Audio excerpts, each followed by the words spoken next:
Example number 3. Solve for x in 5 to the x is greater than 125 to the x plus 8. So, express 125 is equal to 5 cubed for both sides of the inequality to have the same bases. The base equals 5. So, 5 to the x is greater than 5 cubed quantity x plus 8. It is a fact that if b is greater than 1 and b to the x sub 1 is greater than b to the x sub 2, then x sub 1 is greater than x sub 2. And then, use addition property of equality in order to solve for the value of x. We will just copy the exponent. X is greater than 3 to the x plus 8. Simplifying x is by applying distributive property. So 3x, 3 times 8 is 24. And then, next, use addition property of equality in order to solve for the value of x. So,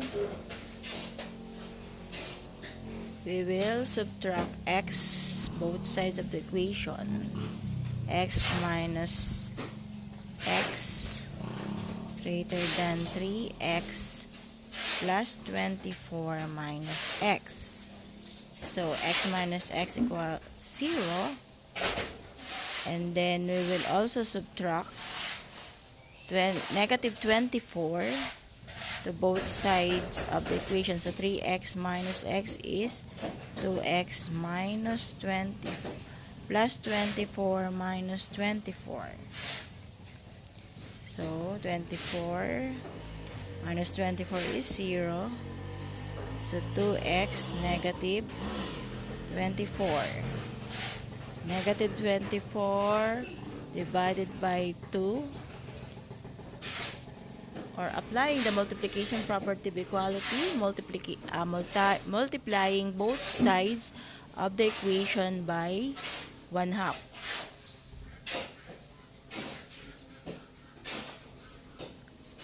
So, the answer is negative 12. So, the solution to the exponential inequality 5 to the x is greater than 125 to the x plus 8 is the set of all real numbers less than negative 12.